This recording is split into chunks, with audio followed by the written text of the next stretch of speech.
ಇದಕ್ಕೆ ಸಂಬಂಧಿಸಿದಂತೆ ಕೇಂದ್ರದ ಗೃಹ ಸಚಿವರು ಬಿಜೆಪಿಯ ತುಂಬ ಪವರ್ಫುಲ್ ಮಿನಿಸ್ಟರ್ ಆದಂಥ ಅಮಿತ್ ಶಾ ಅವರು ಸಂವಿಧಾನದ ಮೇಲೆ ಚರ್ಚೆಯಲ್ಲಿ ಭಾಗವಹಿಸಿ ಮಾತಾಡ್ತಾ ಕೇವಲ ಅಂಬೇಡ್ಕರ್ ಅವರನ್ನು ಅಂಬೇಡ್ಕರ್ ಅಂತಾರೆ. ಆದರೆ ಅದೇ ಮಾತನ್ನು ದೇವರ ಬಗ್ಗೆ ಅಷ್ಟು ಕಾಳಜಿ ವಹಿಸಿದರೆ ಅವ್ರಿಗೆ 7 ಜನ್ಮದಲ್ಲಿ ಕೂಡ ಸ್ವರ್ಗ ಪ್ರಾಪ್ತಿ ಆಗ್ತದೆ ಅನ್ನೋ ಒಂದು ಮಾತನ್ನು ಅಂಬೇಡ್ಕರ್ ಅವರ ನಿಕೃಷ್ಟವಾಗಿ ಮಾತಾಡಿರ್ತಕ್ಕಂಥದ್ದು ಇವತ್ತು ನಮ್ಮೆಲ್ಲರ ಗಮನದಲ್ಲಿ ಇದೆ.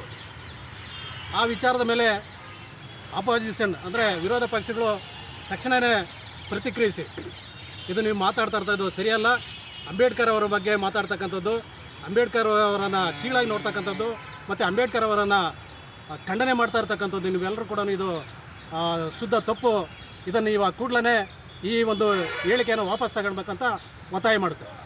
ಅಂದರೆ ಅವರ ಮನಸ್ಥಿತಿ ಹೇಗಿದೆ ಅಂತಂದರೆ ಈ ದೇಶಕ್ಕೆ ಕೊಟ್ಟಿರ್ತಕ್ಕಂಥ ಅಂಬೇಡ್ಕರ್ ಕೊಟ್ಟಿರ್ತಕ್ಕಂಥ ಸಂವಿಧಾನ ಈ ದೇಶಕ್ಕೆ ಬೇಕಾಗಿಲ್ಲ, ಈ ದೇಶಕ್ಕೆ ಮನುಸಂಸ್ಕೃತಿಯನ್ನು ಹೊಂದಿರತಕ್ಕಂಥ ಸಂವಿಧಾನ ಬೇಕನ್ನೋಂಥ ಉದ್ದೇಶವನ್ನು ಇಟ್ಕೊಂಡು ಇವತ್ತು ಸಂವಿಧಾನದ ಕೀಳರಿಮೆಯಿಂದ ಮಾತಾಡ್ತಿರ್ತಕ್ಕಂಥದ್ದು ನಾವೆಲ್ಲ ನೋಡಿದ್ದೀವಿ.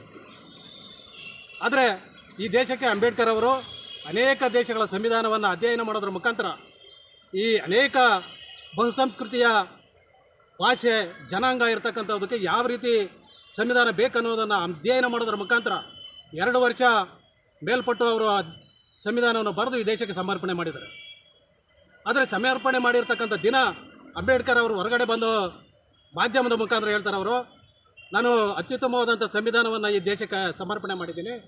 ಆದರೆ ಅಧಿಕಾರ ನಡೆಸ್ತಕ್ಕಂಥವರು ಒಳ್ಳೆ ಜನ ಆದರೆ ಈ ಸಂವಿಧಾನ ಒಳ್ಳೆಯ ಸಂವಿಧಾನ ಆಗುತ್ತೆ, ಅಥವಾ ಕೆಟ್ಟದ ಜನ ಆಗಿದ್ದರೆ ಅದು ಕೆಟ್ಟ ಸಂವಿಧಾನ ಆಗುತ್ತೆ ಅನ್ನೋಂಥ ಮಾತನ್ನು ಅಂಬೇಡ್ಕರ್ ಆವತ್ತೇ ಹೇಳಿದರು.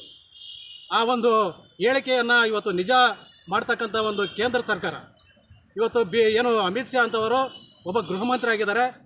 ಪ್ರಧಾನಿ ಬಿಟ್ಟರೆ 2ನೇ ವ್ಯಕ್ತಿನೇ ಗೃಹ ಸಚಿವರು.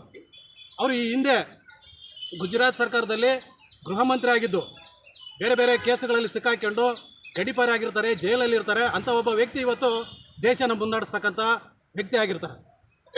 ಅವರಿಂದ ಇವತ್ತು ಈ ದೇಶದ ಜನಕ್ಕೆ ಯಾವ ರೀತಿಯಾದಂಥ ಒಂದು ಅನುಕೂಲ ಆಗಲಿ ಒಳ್ಳೆಯದಾಗಲಿ ಆಗೋದಿಲ್ಲ.